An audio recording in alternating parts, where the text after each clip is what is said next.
Good morning, everybody. Austin, he's that way, actually, because this thing is inverted. Welcome to the Real Estate Q&A. We are doing it a little bit differently today. We are live here in Royal Oak. We're in the basement. We've been relegated to the basement. We have a box. You'll put it on the box? I'm going to put it on the box. Okay. And then there is everybody. Look at that. If you didn't think you were going to end up on Facebook today, YouTube today. All right. All right, cool. So every Saturday we answer all of your real estate or finance questions. Anything you got, feel free to shoot. Start putting them into the chat if you haven't already in the comments. Nope, you haven't. Okay, good. And we've got a whole room full of people, like 25 people here, that are also going to be asking questions that are considering getting into real estate. You should say something. Hey, good morning. I'm Austin. What Mike said. By the way, we had like a whole thing this morning. One, Maria's awesome. She's on our team. She's like a mini Martha Stewart. She made these pumpkins. Yeah. She made these pumpkins that had like the Perna Team logo on them, and then she was selling them to friends and family and like giving them out as gifts. They're really cute. Mm-hmm. Anyway, shout out to you, Maria. And I've got coffee. I've got Proving Ground coffee, which is amazing. There's right there in Washington. There's also one over in Milford. Milford by me. Yeah. Named after the GM Proving Grounds. Proving Grounds, yeah. So anyway, so she went to get Panera, but like Panera screwed up the order, and they were supposed to be ready at 8, and it's 10, and we still don't have our bagels. So we're gonna get them. And we have one cinnamon roll. like one singular cinnamon roll. Though. It was really good. All right. Anyway, so any real estate, anything you want to know, throw a question in, and we're gonna be sitting here answering questions. From agents. So anyway, so somebody asked a question. I forget what it was though. It was about appraisals and it was about a mortgage company willing to lend on a property higher than the value of the property. Got it. Is that right? Okay. So here's the way the process works. So let's pretend that you offer on a property and whatever. So let's pretend you get under contract with the property for $350,000, right? And then what the bank does, if you're getting a bank loan, then they send out an independent appraiser. Now, what's interesting is back in the Great Recession, so we're talking like pre Dodd-Frank, which is a law that was passed around then, so pre-2010. Does that sound right? That sounds right. Ish. So pre-2010, what ended up happening was I could call an appraiser, a bank could call an appraiser, and I could be like, hey, Steve, hey, it's Austin. So I need to get $350,000 on this house value. And they'd be like, man, I don't know. And you'd be like, come on, Steve, come on, man. And then they'd do it. I mean, it's part of the reason why things took off so much. So what they did is they implemented what's called an appraisal management system or an AMC, appraisal management companies. And they do a pretty similar model to this even to this day. And so instead of me being able to communicate directly with an appraiser, what you do is you communicate directly with a third-party company, right? And then that company hires an appraiser. So you can't influence like a mortgage guy, a real estate guy. You can't influence the home appraiser is going to be. It's like, which is not to say we don't know all these guys, but you can't influence it. You don't know. You used to be able to. You used to be able to like, hey, for real, let me get this value. Like before, it was like, hey, man, this is the number that you're going to put on the appraisal. Yeah. And thank you. That was it. I just said, all right, I'm sorry, I wasn't paying attention. I know you was. Yeah. I was getting the thing set up. You did great, by the way. Thank you. So now you get an independent appraisal. So now let's pretend on that same property that comes in at 325, right? So you have a few options in that. So if I'm representing the buyer, obviously what I want to do is I want to get the seller to come down to 325. If I'm representing the seller, I want to get the buyer up to 350, right? But anything in between, like anything above that 325 number, the bank would literally make the buyer bring that extra money to close. Mm-hmm. They're only going to lend on the property as though it's worth 325. Right. Okay. Now I see you, by the way, there is an appraisal rebuttal process where you can you could pull together some comparables, some other sales around there and be like, no. These home sales support the value of that appraisal. Can you raise the appraisal? So that's also part of the process when we're negotiating it. What we'll do, we'll say, hey, let's get an appraisal rebuttal and see what they say. Mm-hmm. It also, by the way, allows a week to go by and people to cool off. It's like, because people get emotional in that moment. A buyer thinks they're getting ripped off. A seller thinks they're getting ripped off. It's like, we gotta calm it down and actually have a business conversation, not an emotional conversation. But anyway, so then I would say those appraisal rebuttals work. Maybe 5% of the time. Yeah, 5-10% of the time. Most of the time, it's a good appraisal. Yeah. So These guys are good. Yeah. Like the appraisers nowadays are really good, right? And they also have to go within a defined parameter of how they appraise a property. Yep. And then once it's turned in, there are 3 review appraisers that review it first, and they'll kick it back. Like if it's a bad appraisal, high or low, they will kick it back, right? So you're usually getting 95% of the time a very good appraisal that's within a couple $1,000s or whatever it is that you're gonna get on the rebuttal anyway. So in the instance that the seller is unwilling to lower the asking price of the property and the buyer pays the additional cash to make purchases. Yes. Will the upsell of that property affect the value of other property? Yes. That's a great question. So the question was, okay, on this example, 325, buyer wants to buy it for, let's say, 350. The differential is 25,000. If the buyer chooses to pay the 25,000 more, will it affect other sales? Yes, it will, because it will reprice the entire neighborhood, right? Now, it won't reprice it 100%, but it will because the appraisers got to use 6 solds. The top 3 have the most weight, so that can be used as one of the 6. Yep. So if there's an identical house, like literally identical, right next door that sells, that appraisal will probably come in maybe 335 instead of 325. But it also won't get all the way to 350 either. But yeah, a sale like that can reset the values in the neighborhood. I had one last summer, really close neighborhood to my house. Actually. Hey, Lori. What's up, Lori? She's not. The No, name check tags this are out. Check this out. assassin, Lori, name tags. Look at this. Look at this. Yes on name tag. No name tag. You got a name tag? You got a name tag. Okay, so I've got 2. Name tag? No name tag. Name tag. Name tag. Name tag. Name tag. Okay. All right. Yep. Yeah, you're never gonna live this down. Anyway, That's awesome. so I had one last summer, really close neighborhood to my house. A name It was tag? on the market, a name tag, and they. Matter of fact, the way I got this listing was someone was trying to sell their house for sale by owner, and so like I saw her in the driveway sweeping up, and I just walked up and was like, "Hey, I'm Austin. I actually, I actually sell real estate." And she goes, "Well, I'm not looking to hire agent." I go, "Hey, cool. Just tell me what's going on. Maybe I can give you some tips and tricks." I just came from I came from contribution. I'm just like, "Hey, let me help you." You know what I mean? It's like, I still want you to have a good value on your home. I don't want something bad to happen to you as a human. And by the way, I know that if I have enough of those conversations, like the reality is that when you look at for sale by owner statistics, 92% of for sale by owners end up hiring an agent. A for sale by owner will on average sell their home for 18% less than if you use an agent. So like sometimes for sale by owners, they're more like, it's like you're losing 12% even if you pay a full commission to the agent side. So it's like, it makes sense. This is a $500,000 home. That's a $50,000 swing, $100,000 swing, right? Yep.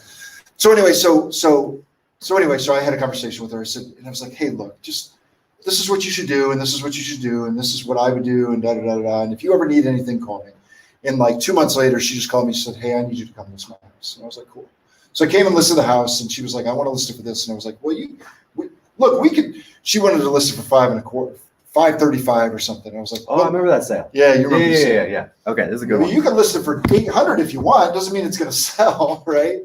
And so we ended up coming at 525, and of course she's like, "I won't sell for a penny under this." And I go, "Okay." It's like a vacant $500,000 house. Like, okay. But anyway, so the appraisal came in at like 460. Yeah. Somewhere right in there. 455. It was 60. It was 60,000 below whatever the sales price was. That I remember. I remember the number. Yeah, it was like 60,000. 65 under, wasn't it?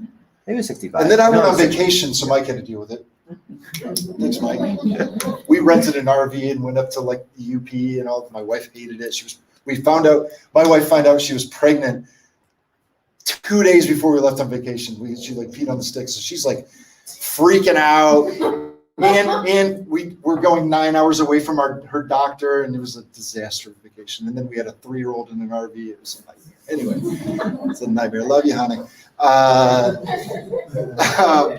remember that. Yeah. Yeah. I had fun. I know you did. I know Nicole did not. No, I didn't. No, I didn't. So you want to not have fun in life, have an angry pregnant wife. Anyway, it's true.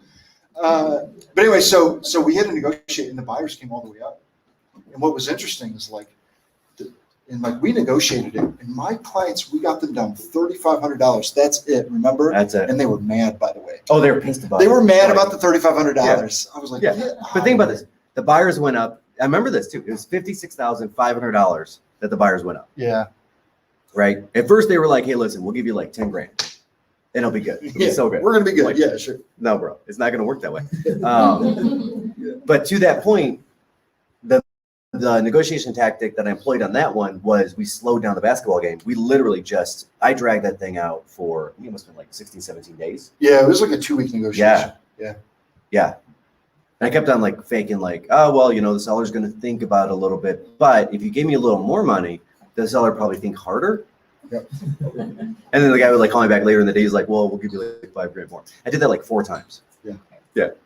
So you can do this. Like negotiation tactics are a real thing. Yep. And we can get our clients more money. Right? Yep. And even though, yes, we did charge commission, absolutely. Yep. On a for sale by owner deal, not to be offensive to them in any way, but they're just not equipped to deal with that situation. Yep. So the outcome would have been one of two things. Either they would have had to go down in price, right? Yep. Or choose not to sell the home that they have a mortgage on and they're paying taxes and they're paying utilities and they're not living in, which also means they're paying a mortgage and taxes and utilities somewhere else as well. Yep. On a $500,000 home, I would guess they're paying $2,500 a month, maybe $3,000. Yeah. Yeah, because they had a higher interest rate because they had the mortgage from earlier. So let's say they're paying $3,000 a month. If they don't sell the home, it's probably a little less, but yeah. Probably a little less. Yeah. That's $30,000 over the course of a year. Yeah. Again, on a home that they're not even living in. So they were making another house payment because they lived in Birmingham, right? Yeah. And they would have to maintain the property, which means snow removal and grass, and something could go wrong and the furnace could break, and Yep. there could be water intrusion. Like all of the normal things that would happen to a home will still happen to a home. It doesn't matter if somebody's living there or not. Yep. Time passes. No, we weren't having that conversation with the buyer agent. No. Like we were representing Gotcha. the seller. So you have to handle that negotiation differently with the buyer than what you do a seller, right? Yeah. So with the buyer, Yeah. if I had the buyer, I would break it down the other way, right? Hey, listen, every single day that your seller's dragging out this negotiation, it's costing your dude $80. So let's figure this out. And the next day, hey man, they spent $160 because we can't get an answer. They spent $240 because we can't get an answer. You want to go back up on the market, really? Yeah. Like, yeah. So we're handling that conversation differently. Yeah. Hey, I can close in 2 weeks. If you say yes today, the next guy is going to close in 40 or 45 days once you get him. That's an additional full mortgage payment. You might as well move the $3,000 right now. And by the way, you got to go through another inspection period. So we might as well move that another 10. Yeah. Right. It's like, we're just handling that negotiation differently. Yeah. Way different. Tell me your name back there too. You had asked the question about, I just can't read that far. Tina? Tara, thank you. Sorry. I have really good eyes too. But I couldn't read that far. Mark, what's up, dude? Talana, I got you. Hold on one second. So you had asked like, okay, well, can we find business outside of, right, with the clients on the team? So guess what I did next? I made up a little flyer with my face on it and just said, hey, I just sold the highest home in the history of this neighborhood. And I just went around and made sure everybody in that neighborhood knew. That's right. Right? That's right. Right? That's right. And then the neighborhood across story. the street, I went around and made sure everybody in that neighborhood knew about it. And I was like, hey, by the way, I'm your neighbor. I live across the street. And so what happens to your home matters to me. And listen, look what I just did for my client. And I picked up an $800,000 listing out of it. So it's like, that's how the magic's made. It's a little old school, but I just had some flyers made up and might have paid a high school kid to legally put them into mailboxes and like that, but it works. It matters, right? And so anyway, so then they went on the market. That was a great negotiation too, because they went on the market at $850, but they were building a new house in downtown Northville, and it wasn't going to be done. So this is in November, right before the election, and it wasn't going to be done until like February. Yeah. Oh, I remember that one. Yeah. And so I negotiated on an $850. I negotiated $825 for them, and I got them where they could stay in their home until March. So like I negotiated like 3 or 4 months of occupancy with it, and they like, and which they was did. awesome. Yeah. She That's a good one. She got mad at me too. Yeah. I didn't call her back because I had a funeral. I was like, quit it. That's right. It wasn't until like late in the day. Yeah. Yeah. Anyway, Which that's a good point, right? Like emotions run high. emotion runs high in these. It's not. It she always wasn't mad at does. me. It always does, right? And setting the proper expectations for people is, of course, super important, right? So, like, I've got one right now that I've taken over on behalf of an agent, and the guy called. I'll say he called at like 9:10 or 9:05 or something like that. And we were doing our morning Zoom, morning huddle with the team, and then he texted 2 minutes later, then texted again, then texted that I was fired.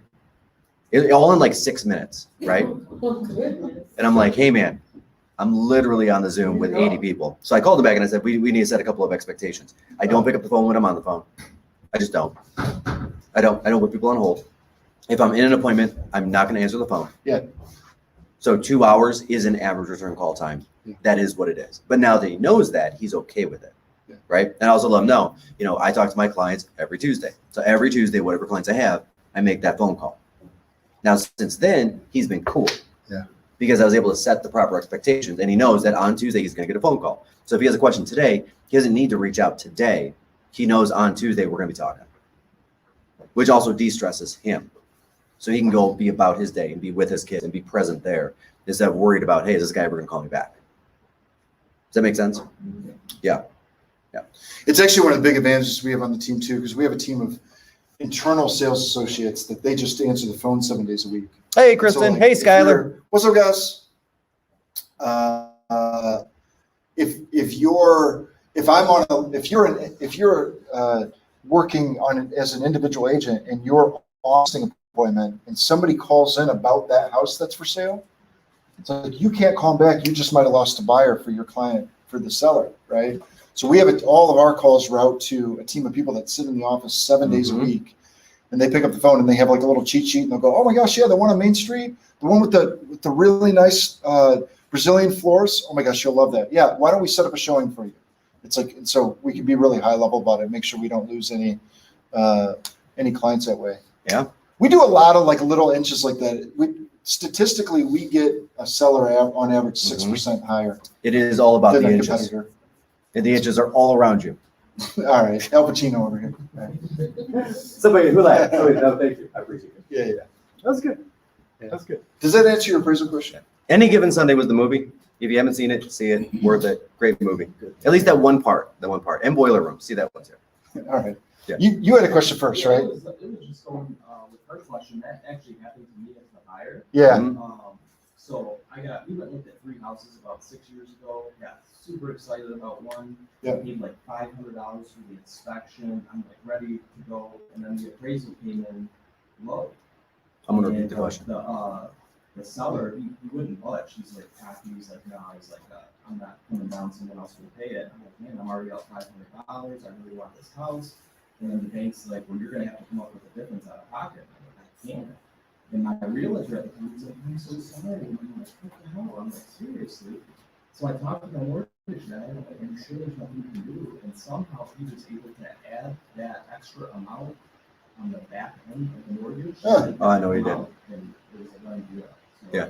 Appraisal difference. Roughly how much was the appraisal difference? I'm trying to remember, it was like 5, 6 years. I want to say it was like 5 or 10 grand. Yeah. Okay. I don't know. So, He was able to do it.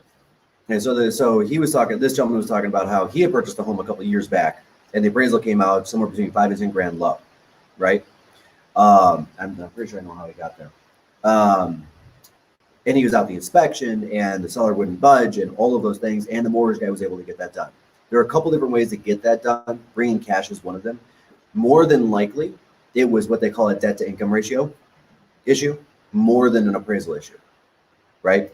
So he probably figured that, jiggered the numbers around to get you a lower interest rate by doing a little bit more of an upfront charge, like very small, 500 or 1,000, to get the lower interest rate or the interest rate lowered. Actually, I think he did it the opposite. I think he made the interest rate a little bit higher. Yep. Oh, did he? So he went that. So that's the other way. to do Yeah, it. so you could go Yeah. higher and then kick some money back. And then kick the money back. So that's the other way to do it, which is creative. And when you're only 5,000 or 10,000 apart, you can get away with something like that. When you're $25,000 or $30,000 apart, you can't bridge that gap that way. Like either way. Yeah. Either way. Right. And the question is, so this gentleman overpaid for a property, gave somebody too much money for the house. Has the house gone up in value or down in value? I just refinanced and got 12,000 cash, and if I was to sell it today, I'd still profit another like 30. With the market the way that it is. Yep. So on top of the appraisal gap, the profit is still 30,000 higher. So at the Well, time, after refi, it's probably 40 or 50,000. Actually 40 or 50. 50,000. Yeah, sure. Yeah. 5 years ago. now at the time, do you feel like you had overpaid a little bit? I mean, I did, but at the end of the day, I was like, I know I'm going to sell it one day and make a profit, so I don't. And that's it. really care. I don't want to Yeah. put 5-10 grand out of pocket. So And that's it. You're not willing to lose a my house. agent was ready to give up, and I wasn't, and Yeah. it worked out. So I mean, I would fight to get a deal to the end. Yeah. So he wasn't willing to lose the house over $5,000. There are a lot of people right now that feel that by paying 5 or 10 or 15 or 20,000 above what the appraisal is, they're on the wrong side of it. But history has shown over the last 10 years that even if you're paying 5 or 10% above, you're always on the right side of it. Yeah. Right. And that goes back to the answer there. Right. You're on the right side of it, which was the question of what happens if I pay 30, 40, 50,000 more than the asking price, which asking price is not a determiner of value. It's just the price somebody's asking for something, right? Fair market value will always go up or down depending on the value of the property. Yep. What somebody's willing to pay and what somebody's willing to sell for. You actually kind of bring up a really cool concept. A lot of people don't understand how interest rates work on a mortgage. Mm-hmm. And by the way, I'm not a mortgage broker, so like I'm not, but this is a 10,000 foot overview. So here's what happens is banks go in, like whatever your lending company is, Wells Fargo, doesn't matter. Wells Fargo will go in and they'll borrow money and then put a margin on it. Mm-hmm. So like let's pretend that you're Walmart and you sell T-shirts. You go to whatever T-shirt factory and you buy a bunch of T-shirts for $5, and then you add $5 to them and you sell them for $10, and your profit is in that margin, right? Mm-hmm. That's the way banks work. So they'll go in and they'll borrow the money at say 2%, and then they'll lend it to you at 4%, or they'll go in and borrow the money at 1% and lend it to you at 3%, and they make their money on the margin, okay? And so what you can do is different interest rates cost different amount of money. So like right now, the interest rate might be 3%. They call that par. The par rate might be 3%. And if you wanted a 2.75, you could pay an extra % of your loan balance up front. We call it a point. You could pay an extra point up front. And so on a $300,000 loan, you could pay an extra $3,000 up front to then save and get down to 2.75. Now, what you have to do is you have to figure out break-even points, right? And again, I'm not a mortgage banker, so this is all generalized. Mm-hmm. But like if I have to pay 1% to get down a quarter, what's your break-even point? 1% up front to get a quarter off. 4 years, right?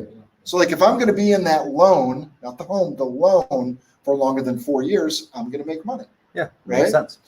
On the flip side, let's pretend I'm a little short on closing costs like you were, or the appraiser came in a little low, or maybe it's worth it to me. And so what I do is instead of getting a 3%, I go for 3.25%, and they pay me a point to do it. Mm-hmm. Right? So they're going to pay me $3,000.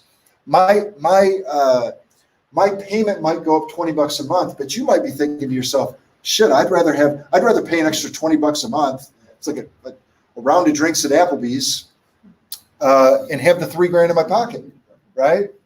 And so, right, I don't go to Applebee's. It's about $20 for a round of drinks. Yeah, probably. Yeah. They got that whole country song right now about Applebee's, don't they? Yeah, somebody's in the country. Yeah, all right. Anyway, but anyway, so that's probably what they did in your instance. Yeah. And let's say somebody does overpay for a house, let's say 5 or 10,000, right? Yeah. And how many years has it been? About 5. About 5 years. Okay. Yeah. So every year of those 5 years, you're writing off your interest, right? So that's about $2,000, give or take a little bit, depending. It's about average $2,000 back on taxes. Sometimes as high as $3,000, sometimes as low as $1,500. Just depends on what you're paying in taxes, what your tax bracket is, all of that. Yep. But let's just say $2,000 over 5 years. So that's $10,000 right there. Over those 5 years, you pay down the loan? What's that? Over those 5 years, you pay down the loan every month? Yeah. Okay. And for most people, the average is around $300 a month starting. 5 years down the road, you're a little closer to $350, right? So let's call that $3,800 a year over 5 years. That's another, Round up, call it $20,000. Yeah, let's call it $20,000. Yep. So even though somebody's paying, let's say 5 or 10 or 15 or 20,000 above appraised value, 5 years down the road, you're still in the positive between 10 and 25,000. Yeah, just in tax write-offs and just paying down the loan. Yep. If the Then- property had not gone up in value Correct. at all. Correct. And Yeah. then you add in appreciation. It's like, you're thinking you might have made 50 grand. You might have made more like 80,000 It's from being closer in to the house 8, for 5 closer, years. yeah. Number one predictor of wealth in America is home ownership. Yep. This is one of the reasons why. And this is what we teach to the buyers. Yep. Right? So when you're paying a $1,500 a month note on rent, that is not the same as $1,500 a month on a mortgage. Those are two different numbers. Because on the surface, it looks the same, but underneath, it's very different. Yep. Right? It's like buying, it's like buying, I always liken it to like, let's call it like a foreign car versus, let's say, a Chevy. Chevy, the parts are cheap. It's so super easy to maintain. Tires go out, easy to replace. Yep. Right? But if you've got like let's say a performance sports car and you're talking $600 a tire, that's a lot more. Right? Yeah, I got a friend that drives a BMW. It's like $400 for an oil change. Yeah. It's like, there's other costs of ownership. There's that's other involved. costs than Yeah. just the sticker itself. Yeah. Yeah. Go ahead. When you're renting, you don't actually own it. Right. You Right. don't actually have ownership of the property. You're just borrowing the property from the landlord. Yep. When you're renting, you're just borrowing the property from the landlord. Now, when you're renting, you're still paying a mortgage. You're just paying that guy's mortgage. Because what that guy's going to do, And then some. Yeah. yeah, and then some. And what that guy is going to do is he's going to go get a loan in that apartment or that house or that condo or whatever that is. And then he's going to go and use that money, essentially your money, and go do something different with it to further his wealth gain. Either buy another property or put it in the stock market, put it into bonds, mutuals, ETFs, whatever that looks like. Yeah. So you're still paying a mortgage. You're always paying a mortgage. Always. I feel like you had a question, right? I did, I was really patient with. Yeah, Okay, sure. I got you. Sorry. What are your thoughts on the costs, I guess, legalities, liabilities, and all that, like, incentive, like, a monthly lawn service or snow removal to help provide a good transition? That's a great question. So the question is, what are the thoughts on offering something other than just the sale of the home? Let's just say lawn service, snow removal, a car, furniture, Yeah. all of those things. And let me go for it. Yeah. Okay. So two things on that. One, this was a very common thing between 07.5 and 2011. Yep. There were builders that were actually offering like, hey, buy this house, right? Because we really can't lower the price too much, but it'll free up some cash flow. So I'll pitch in a 2-year lease on 5 Series BMW. Yep. Like they were doing that. Like it was a real thing, right? Like seriously, they'd rather pay $400 a month for the next 2 years for this car than lower the price $40,000, which would be the price of that car. Let's just say, right? Now, what it can't do is be mortgaged or affect the mortgage, right? Because the only thing that can affect the mortgage are the things that are screwed in, not hung on a nail on the property, right? Cabinetry, fixtures, light fixtures, things like that, right? Which is also why at the closing, when you sell a property, you have what's called a bill of sale. And so if I'm buying the appliances with it as part of the negotiation, there's a bill of sale specifically for the appliances or anything else, and everything is valued at $1, right? Showing the mortgage company we're not mortgaging a washer and dryer. Yep. We're not mortgaging a couch.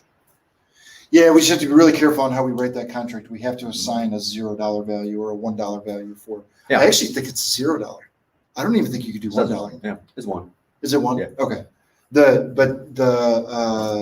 you can't assign value to it. Yeah. We sold a house like this in Commerce this year. I did one. The where, person, the person threw in a pontoon boat. Yeah. Yeah. On a little lakefront one. And It wasn't right, like an expensive pontoon boat, but it was like, comes with the And I'm house. hoping the buyer's not watching right now. So the seller was intending to throw in the pontoon boat. And I told him, no, I'm not doing that. Right. Yeah. Because, we might have something on the inspection or whatever it is. And sure enough, here comes the buyer marching back in saying, hey, I want $5,000 off. And I said, hey, I've got this pontoon. Yeah, so as a negotiation, Yeah. we'll throw things like that in our back pocket. If you don't mind, Mr. Client, could we just throw that in our back pocket? And like maybe I'll need it later. It was less of a, you don't mind. It's more of a, I'm not doing that. Yeah. All right. Well, Yeah. Tomato. I was tomato. more forceful. Tomato. Have you ever had to deal with redlining, and how did you do it? Have we had to deal with redlining?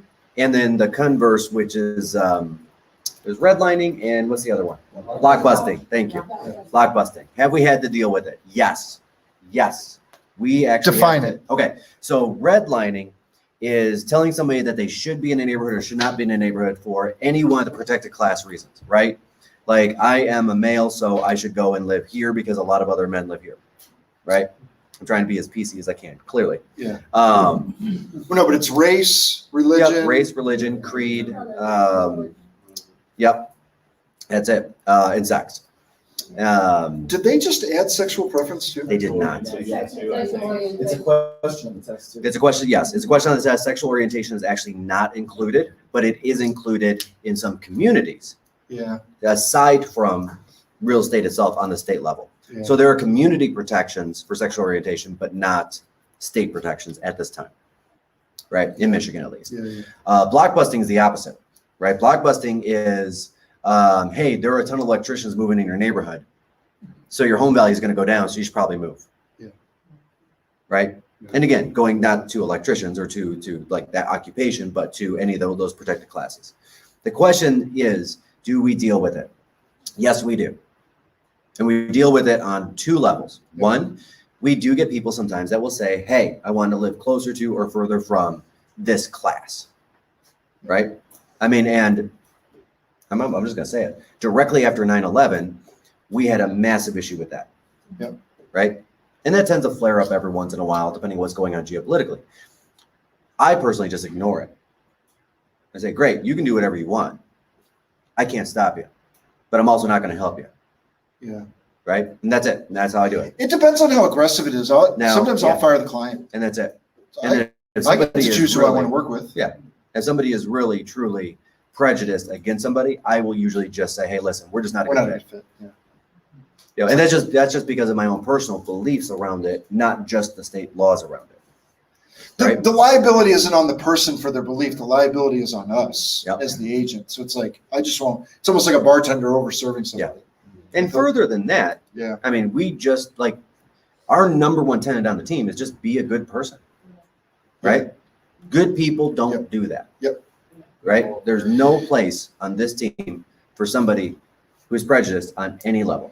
We just don't do it. Blockbusting side, Yeah. now I've been accused of blockbusting by one specific person. I used to mail out postcards and it would show the sales prices of homes. And the sales prices at that moment were going down, not up. Yep. And this person came after me on the state level at one point back in, I want to say it was 09.5, and said, hey, listen, you're blockbusting. You're showing that I should move because sales prices are going down. And the state dismissed it, actually dismissed it twice, she filed, because I wasn't blockbusting. I wasn't showing sales prices were going down because electricians were moving into the neighborhood. And I feel safe using that because my dad's an electrician and I respect the profession. I'm What's trying to up, be Tom like Perna? careful as I Yeah. can. I was giving factual information and I wasn't giving let's call it a protected class reason things were going down. I was explaining that, hey, the market's spiraling out of control because unconventional loans were given and this domino fell and this domino fell and this domino fell, which were all facts. Yeah. Does that make sense? Yeah. So to answer the question, yeah, we've had to deal with both. Yeah. There is a Not very often. Can I no. throw that in there? Yeah, not often. Like, I don't, maybe I'm not attuned to it. But like, Yeah. this is not like a pervasive thing in I just don't, and I know there's been studies that show a lot of things like, I just don't run into it.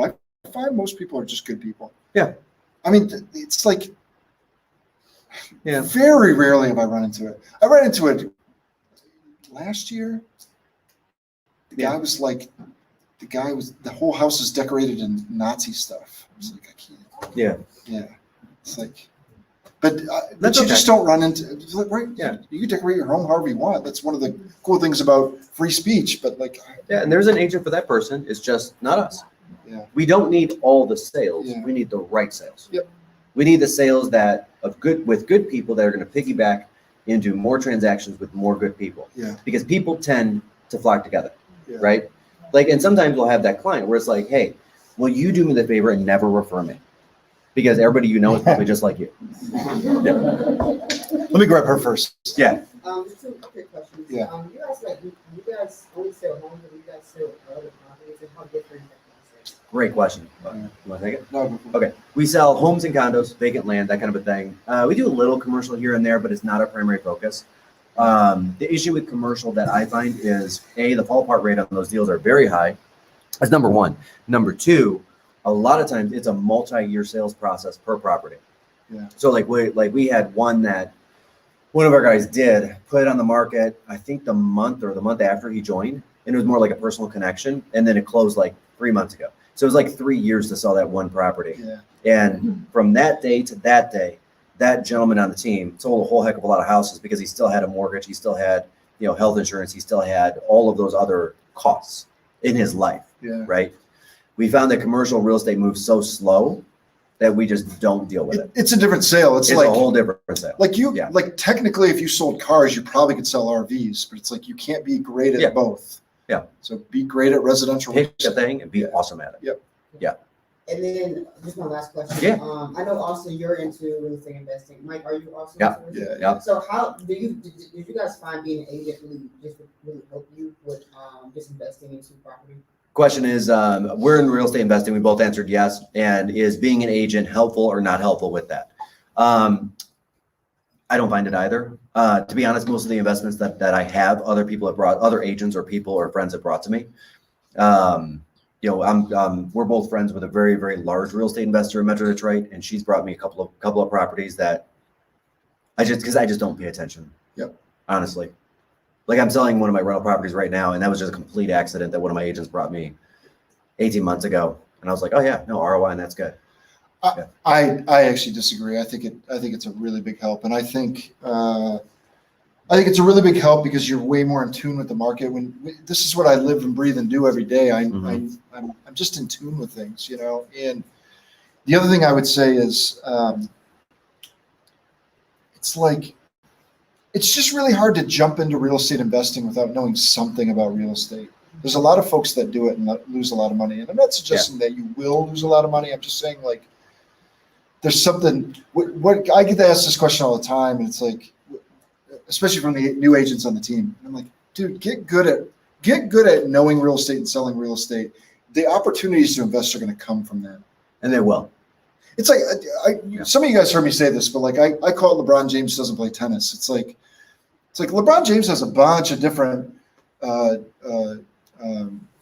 business interests, right? He's got a ton of different companies. But if he weren't I'm going to great get at to Suzette. basketball, hey, Suzette, if he weren't great at basketball, none of those other things would exist. Right. So it's be great at basketball, be great at real estate. The other things are going to pop up. That's how I've approached it. I've got one person ahead of you, Suzette. So I did the 40-hour class Yeah. in 2020.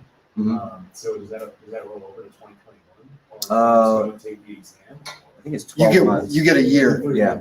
What month did you do it in? Or did you complete it It's in? in August So no, 2020. you got to redo it. It's worth calling contact the the state. Call the state. call the state. Call Contact Laura. the Yeah. what company did you do it through? Real estate. Okay. Call the state, Laura, Lara, and there's a number on the site.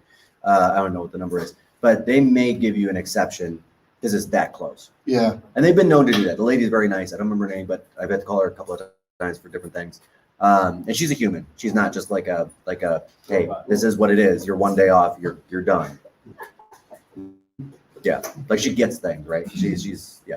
that's the funny part. In our business, I find the state and the municipalities to be really easy to work with. Yeah. They want to As long as help. you're really upfront I call with them, building departments and stuff all the time. They Yeah. help out. Yeah. Good to pay rent in a real estate market declining or short-term situation. It may be. And it may be good to pay rent in an inclining market as well. I mean, it's different depending on what your need is. Yeah. The need of the individual plus matching the market, right? So back in 08, 09, 010, and for some people, it may have been better to pay rent. Now, the majority of people still did better buying at the peak in 06 than they did waiting and paying rent. Yeah. And the reason for that is because most people missed the market, right? And just to be completely candid, everybody at that time, myself included, thought that real estate values, they were declining, but it was going to take like a decade until they started going up again. Nobody realized that in 2011, we would have gained 20 to 30% of our lost value just in that 1 year. It was craziness. Like, it just went down, down, down. Then 10 was like, okay, it's really calm right now. And then 11 just started taking off like a rocket. Yeah. So what I found was people that, statistically speaking, people that bought in 06 or 07, if you're staying in a property for the average of 11 years, you still were up money, even though real estate values declined. Even buying at the peak, you were still up money. Yeah. But that's also for the majority of people. Yeah. If you're looking to move at that time, and this is my advice for anybody, if you're looking to make a second move, 18 months or 2 years, and the intention is to sell the property, you're probably just better off renting anyway. Yeah. Because you're not going to recoup the cost of both the purchase of it and the sale of it in appreciation in any market. Yeah.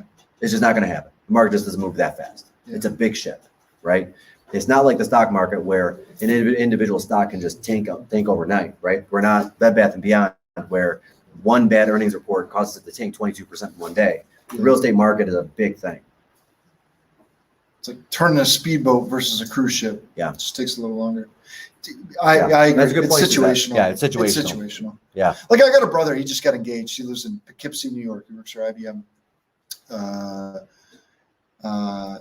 And he, nice kid. He's nice. You nice guy? Yeah, I'm the feisty brother. But anyway, but he was like, he just got engaged and he was like, should I buy a house? And I was like, hey man, I was like, well, what's going on with, this is before he got engaged. I was like, well, what's going on with you and Julia? He was like, well, I think I'm going to get engaged. I go, honestly, you may want to just wait until you're engaged. Do you think she's going to have an opinion on where you live? And he was like, yeah. I was like, you may want to just wait until she has an opinion on where you live. Yeah. Right. So you don't buy something, she hates it, and then have to move again. So it's all situational. It is. And nobody's going to financially tank themselves by waiting 1 year to buy Yeah. or waiting 1 year to sell. Truly. The market just doesn't move that fast. Hey, lady, do you have a question? It was, No, what was Did you forget the it? Yeah. it was relevant to his last time, but Ah. I think you got an answer. It would have been funnier if you would have just forgot it. Right. You Yeah. talked so long, I just forgot it. Yeah. Yeah. Which is, there's a lot of truth to that. So my question is, basically a lot of questions have wanted been, once we're already real estate agents. Yeah. My question is more pertaining to the next year. Mhm. Directly to, it's a two-part question. The first part is, I know you're gonna touch on this when you were talking to some of Zoom, the very first time that we first got in for the Zoom meeting. Lead generation and us giving leads. So this is, for us starting out fresh, once we've gone through this and everything. How do we have to generate our own leads? Do you guys help us generate leads? Do you provide leads? The first question. The Yeah. Second part of the question is, obviously, we explained before, the one person got free closings throughout the course of the year, cemetery for closings, whatever. That's obviously not enough to No. survive on for you, so you need some kind of second job. I'm just kind of thinking, what do you guys recommend? Yeah, So sorry. the We were question- saying the average yeah. agent in our board, not on the team. The average agent in the board does about 4 closings a year. They can't hear you. But they don't know the question. Oh, ask the question. Okay. So the question is for people getting into real estate, right? Because we were talking earlier in the room about the average agent achieving about 3 closings their first year, some 2, some 4, but that's about the number. What do you do?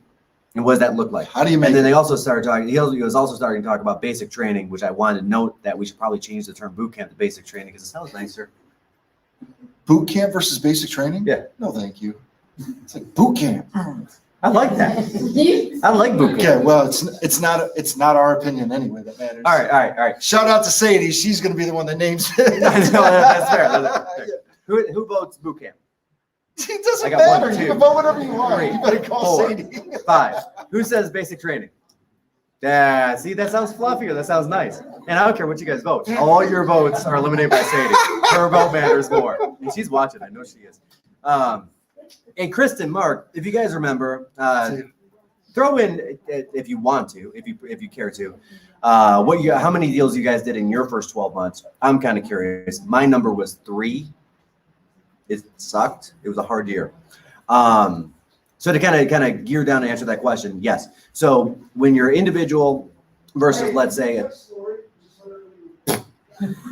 if you're individual versus a team like us, 1, 2, 3, 4 deals is about what you do because you don't have the lead generation and you don't have the closing coordination support or the hardcore boot camp or basic training style training, right? I like basic training. I'm going with that.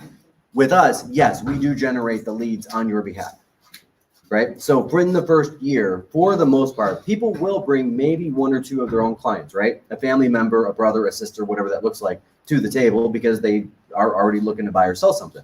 And they know you like, you trust it, right? Yeah. For us, we've got ponds. And right now, our Novi Pond, well, actually, we don't call it Novi Pond. We call it Moneymaker. We call it Moneymaker now. He renamed that.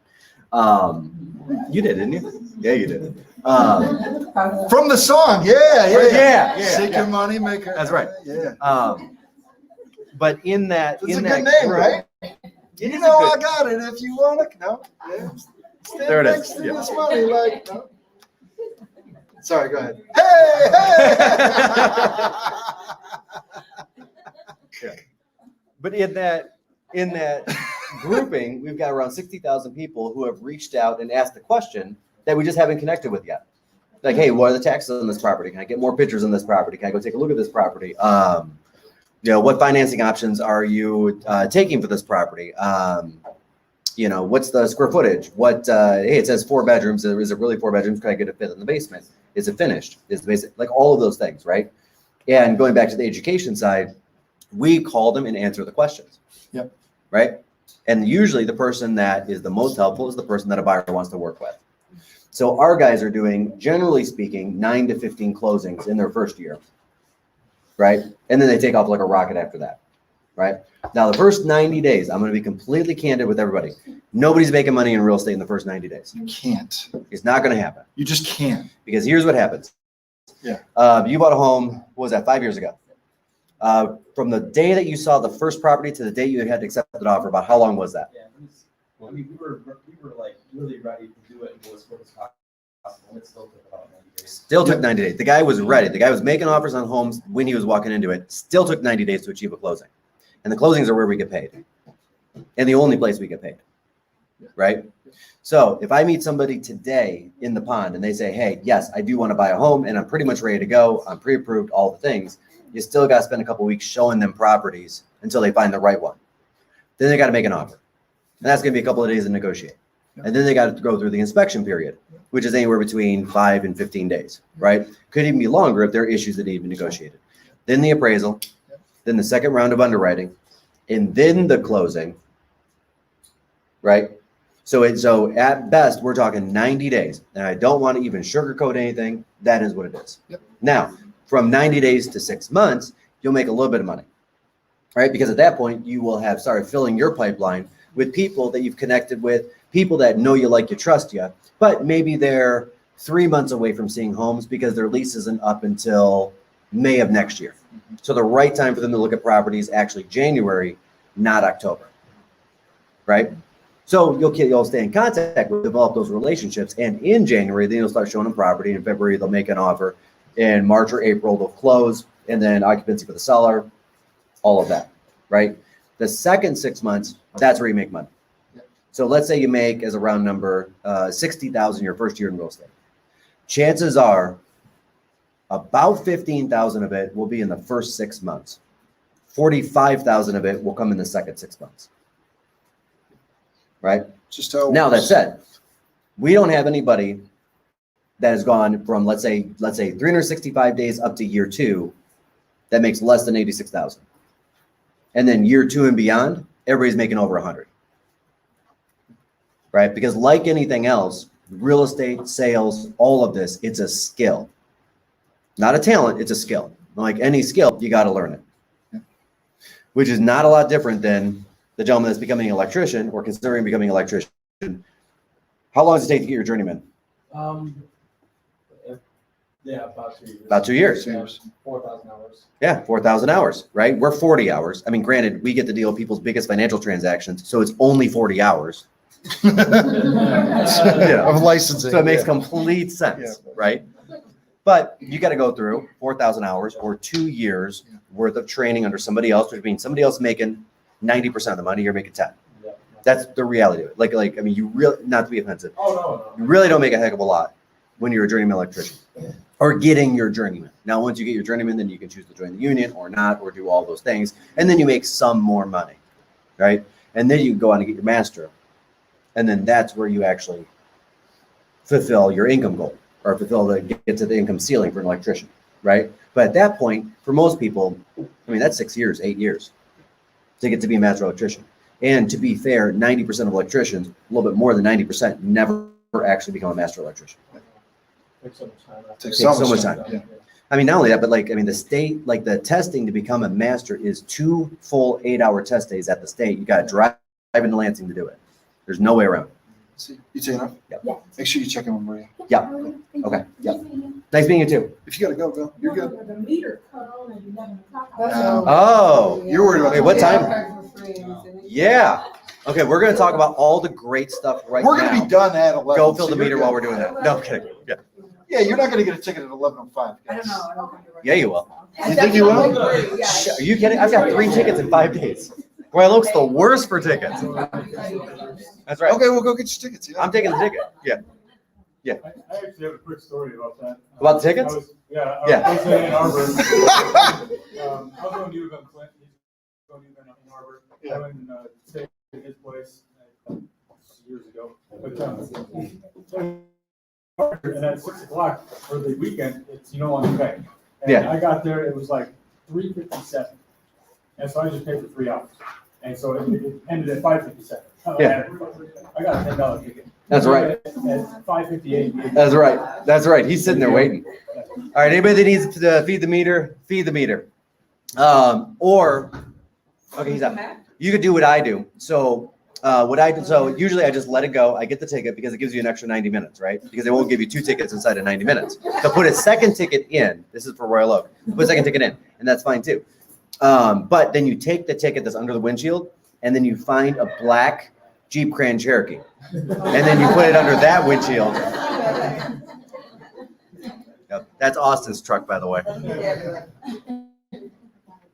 That's what I do with my parking tickets, which is why I'm okay having 3 in a week. Yeah. When you do it as an agent, if you have a client who says, I want to have a home in a neighborhood that has like such and such type of people. Maybe like- such and such. How so? Like they're almost like, Oh, that makes sense. Yeah, I didn't know where you're going. Okay, so the question was, it's more of a steering question or kind of skirting that, right? I want to have a home with such and such type of people. That makes perfect sense. If somebody says to me, hey, I want to be within walking distance of a park, great, I can do that. I can pull up a map on Google and say, okay, let's look at different neighborhoods and look at where the parks are located. And here in Royal Oak, we actually have 58 individual parks for some reason. I don't know why. I just found that out the other day. But if somebody says, hey, I want to be in a neighborhood with such and such people or like a lot of children, for example, I'd say, great. Why don't you take the time to go drive a couple of neighborhoods and then let me know which ones you want to see homes in. And the children thing is a popular thing because people with kids like to be near other people with kids for the friend situation, stuff like that. And that's great, but I'm not going to get into it. Right? Now, if somebody is going, again, just going back to the more of a steering conversation, the first thing I would do is just say, hey, listen, I can't get into that. When it comes to demographic data, like crime rates or how many kids per capita or whatever that is, hey, you're going to have to drive the neighborhoods and figure that out and call the city and do whatever. And then if that doesn't ward them off, at that point, I'm just going to say, hey, thank you, no thank you. This is not a great fit. This is what it is. What it is. Well, you just choose not to work with Yep. them. In September, there were 11,800 real estate transactions that month. I don't need to sell 11,800 homes that month. I just need to sell 100 a month. That's it. And there are 100 good people buying and selling homes. That the 101 guy, I don't need him. And that's not trying to be offensive. That's not trying to be mean. I just don't need him. We can choose who we're working with. Yep. That's right. There he is. Matt Cordell. He's telling me he's got 12 deals, 10 months license. Atta buddy. Yeah, and you're rocking it up. Like Yeah. like So he'll be hired now. climbing. Yeah. Just let the guy know when he comes back. I think he took a. Did he take off? Yeah, 12 deals, 10 months. There it is. Yeah.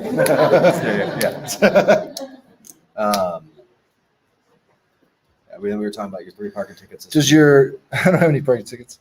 Does your team have any study groups going for people in the process? Yeah, we do. We do. We do. Reach out to us. Do you have my phone number? Here, I'll give you. 248 867. 5309. All right. That's right. text me. I'll get you the info. That's Austin's number. Wow, you put that out everywhere, man. Like all the platforms. Well, Everybody's got the whatever. number down. The question over here.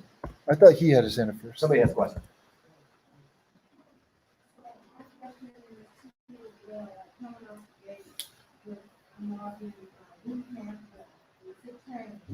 However, the case may be. If I'm not strongly equipped with understanding how to have probably two people. I bet I probably ought to. Do something, do I have an agent who I can kind of work with? You will not be strongly equipped on how to negotiate or close a deal. Yes. I will promise you that. I promise. No, I Yeah. promise, no, because I ain't gonna teach it to you. no, do you have someone? that- Yes, absolutely. So, and that's a great. I'm gonna separate that into two answers. First one is we are teaching you what you need to know to get somebody out and looking at property right away. Because my ultimate goal is to get you paid as quickly as possible. So that small bit of information, that 5% of all things real estate is what we're going to teach to in the first basically year. Now, once you have somebody that says, hey, I want to write an offer, then we've got what's called Hotline Bling, which is different than Moneymaker because it's Drake. And it is. You used to call me on that. That's right. That's right. And that operates 7 days a week, manned by a couple of our vets, right? And you literally call or text and say, hey, listen, I got to write an offer and I have no idea what the hell I'm doing. Like, I know I've done a couple practice one and say he's basic training or boot camp, but I got to write an offer. I don't know what I'm doing. This thing's on a septic. It's an FHA. It's this. What do I do next? It's a really They'll- nuanced business, so we got to have you have the ability to reach out to someone and help you through the nuance. Yeah. And then they'll be like, great, let's jump on the phone with the client. Let's help you out and get it sorted. And then they'll help you write that offer. And then they'll say, great, now let's jump on the phone with the other agent and get that offer properly presented to get you in the best light to get it accepted for you and your client. Right? I mean, literally, they're there 7 days a week, and that's what they do, is they answer those calls, answer those texts. Yeah. Yep. Hotline Bling. That's right. You used to. Stuck in my head. Did you have Yeah. one? I know. All the second here. Yeah, I see. what are your thoughts on branding yourself in the real estate market? Do it. Do it. Love branding. Yep. I mean, not with like a cattle brand. that's just painful. Of all the things I thought were going to come out of your mouth, there's not one. Well, it's painful. I mean, have you seen what they Like do? Jarhead. Yeah, I know, right? Like, I Did mean, they do Sadie that would on know. Jarhead? Sadie would know, right? Because Yeah, she she's would got know. the whole farm thing and the horse thing, right? Look, it's Yeah. yeah. Yeah. We actually have someone on the team. Their entire job, when you have a closing, they get reviews for you. They help Yes. you make a post and get it out Yep. there. Like Yep. a lot of our agents, just like if you're at a home inspection or you're at, Yeah. like they just do a quick like video and they do a Facebook Live or whatever. And it's an opportunity to teach the public about those things and get it out there. People want to work with people that know what they're doing, right? People want to work with winners, right? That's right. Yeah, brand away. Yeah. And the rule of thumb is, 80% of your stuff should be personal. Yep. Right? Because what is most personal is also most universal, right? Kids having a good day, talk about the kids. Wife having a good day, talk about the wife. Whatever's going on in your life, talk about that 80% of the time. But then 20% of the time, throw some real estate wins in there. Yeah. Because, I mean, there was a point in time where, like, I was literally putting up every listing that I had on my personal Facebook page. I was like, hey, check this out. Hey, check this out. I was listing like 20 properties a month. People tune you out.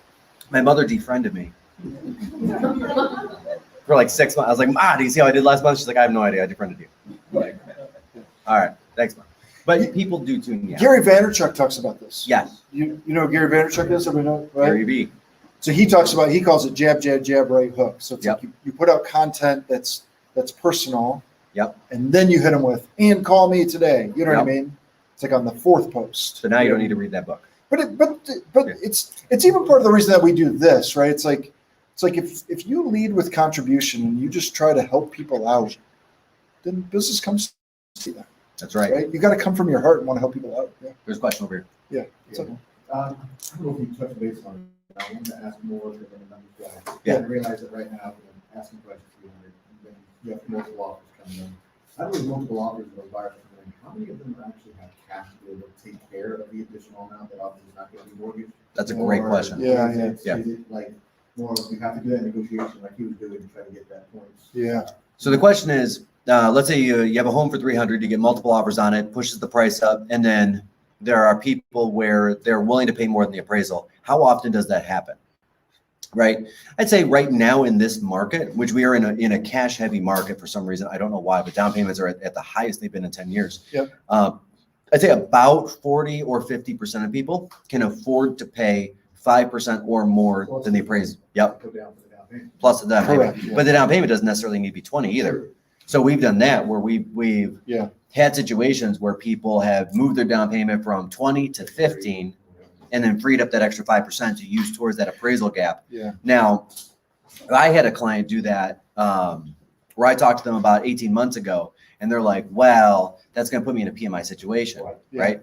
Which it did, but it only did for about 6 months because market. Well, and a lot of values- lenders right now have programs with no PMI with 10% down. Yeah. Yeah. There's some lending products. and the market values were moving up so fast, we were able to get rid of the PMI 6 months later. To be honest with you, there's a very little of that going on right now in this market.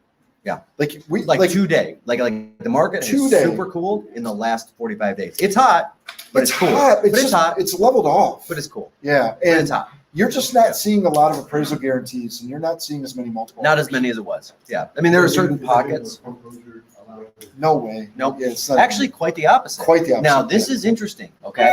So JP Morgan, the other one that sucks, they took a lot of money from the government back in the day and never paid it back. But so we're now I'm moving to the eviction moratorium on both renters and homeowners, right, that aren't paying mortgages. So check this out. This is really interesting to me. As of the end of September, so the thought was around 730,000 people were going to be evicted before the end of the year because of non-payment on either mortgages or rents, right? So at any given point in time in the last 10 years, 94% of people are on time for rent, right? In September, 93.6% of people were on time for rent. As it turns out, nobody's really getting evicted. The eviction rates, that needle has literally not moved. Like not at all, not even a little. And on my own rental properties, I was thinking, man, I'm really fortunate. I haven't had anybody miss a payment. I've had one person call me up and say, hey, listen, can I get an extra 2 weeks? I'm like, yeah, whatever. You're a great tenant. And yet I'm not lucky. It's just that it wasn't happening, right? There are still situations. Like there's one person that's listening right now that I'm aware of that has a situation where they have a non-paying tenant for about a year. And that sucks. But it's the outlier. It's not the normal, right? So the thought was, well, hey, market's going to go sideways because of all the foreclosures and evictions and all of those things, and those are not happening. And the other thought was, and a lot of buyers were sitting on the fence for the last 12 months saying, hey, I'm going to sit on the fence, wait for market values to go down because of the unemployment rate. Well, unemployment rate's at 5.7%. That's considered full employment. Anything below 8% is a robust economy. It's a growing economy, right? We're blessed in the United States that we see 4 to 6.5% unemployment at any given point in time. Most countries are between 10 and 20% unemployment as a standard, right? Some as high as 40, right? If you really want to get into the nitty gritty. But look at like a developed nation like a Spain, 18% has just been their rolling standard for 30 years. Doesn't matter what happens. Italy's been around 12%, and that's considered a good economy, right? So we're a little skewed in our perception of good economy versus bad economy here in the U.S. because we've had this run of the last 10 years between 3.8 and 5% unemployment. And the reality is anything below 8, economists consider an economy that's moving forward, not backward, right? And we were only above 8% for a little bit under 90 days with COVID, right? So if employment is that good, then, and people have the jobs, they can make the payments, which means they're not getting foreclosed on, they're not getting kicked out, right? And then there's an and then. People are like, well, what about the jobs not paying very much? Okay, that's a great question.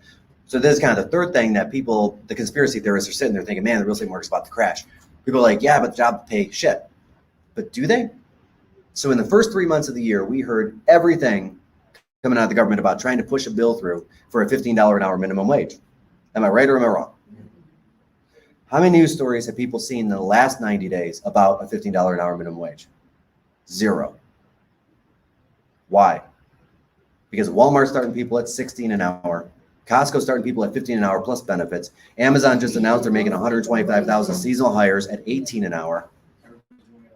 They're doing it already. The market moved into the space, so the government doesn't need to. The McDonald's right up the street by my house is offering a $500 sign-on bonus. You make it through the first week, you get an extra $500 on top of the 14 an hour at McDonald's.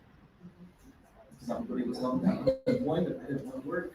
Yeah, which come to find out, the differential, so that's interesting. So people are like, well, wait a minute.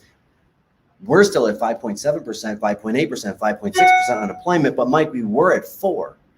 Well, now the studies are showing that about 1.5% of people that went off work are choosing not to go back, but not for the reasons people think, right? So let's say that you have 2 kids, okay? Who's got kids? Who's had to pay daycare?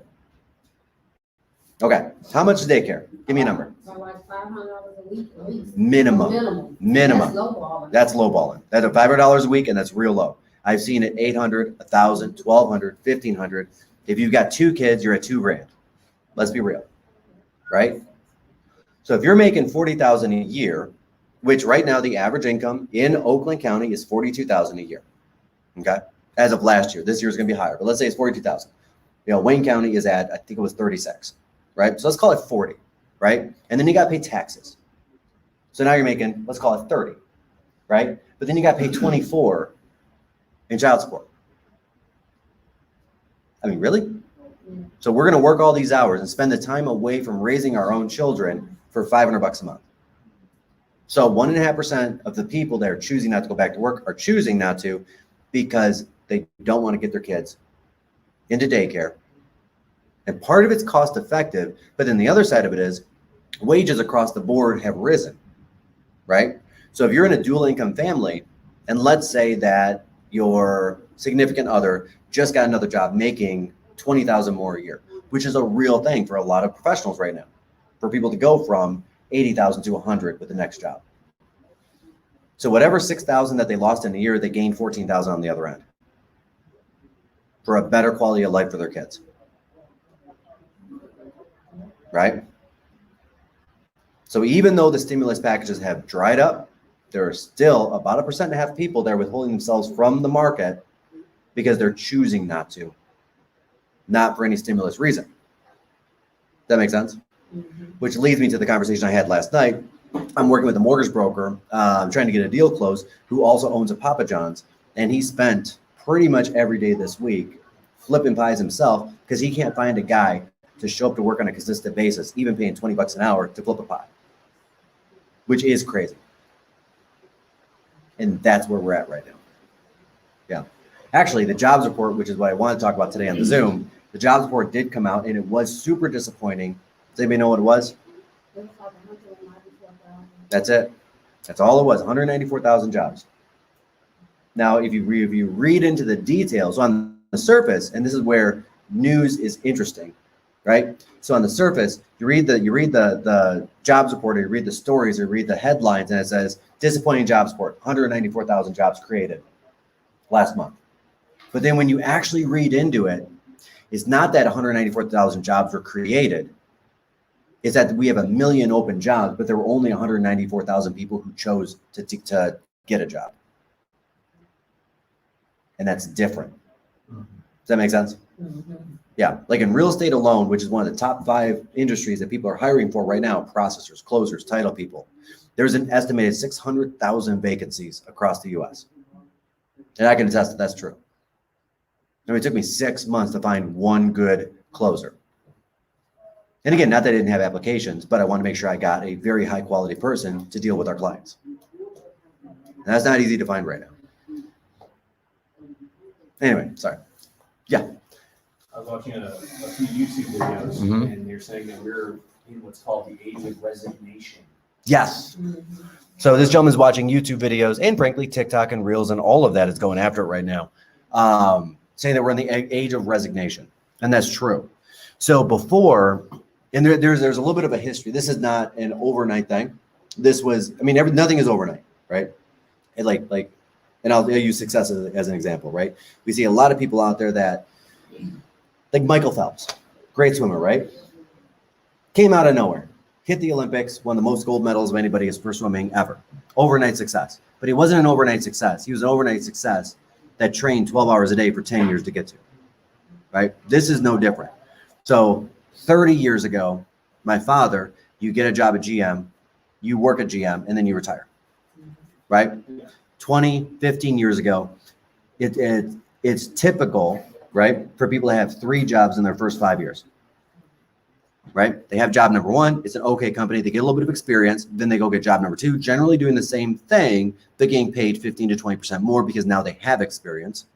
And then job 3 is somebody that scalps you and puts you one position higher. That's just what happened. Now we're in what's called the age of resignation, where people are literally flipping jobs on a yearly basis, leveling up both their incomes and their positions. Right? And here's what's funny. A lot of it is not about income, because the incomes have gone up for most careers, right? People are now choosing to take jobs at a lower rate, but for better companies, companies with better culture, companies they enjoy being at, right? It's always been said, every study in the world by any university has showed that the money is number 2, job satisfaction, how they feel about themselves, and the culture of the workplace has always been number 1. But we've now seen that really come into focus just in the last 24 months because of the availability of other jobs at better companies. So you don't have to do the shit job at the shit company, which is the truth. Like, we don't have to sit here at a company that treats people like garbage and just take it because I need a job. Go on Indeed anytime. I don't care what you're doing. Go on Indeed. You'll find 50 postings for the same thing you do. If you interview them, because that's how that's going right now, you'll find a company culture that you enjoy. And that's the truth.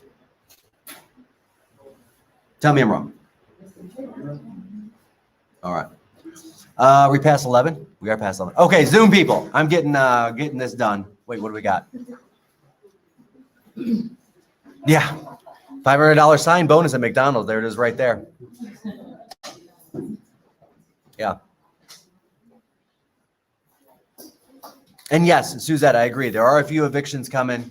The majority of people, I mean, and your situation is a little bit different, but the majority of people, they're making those payments. All right, guys, I'm getting out of here. Thank you again. Don't forget to subscribe to the YouTube channel. Make it a great day. That's going to work.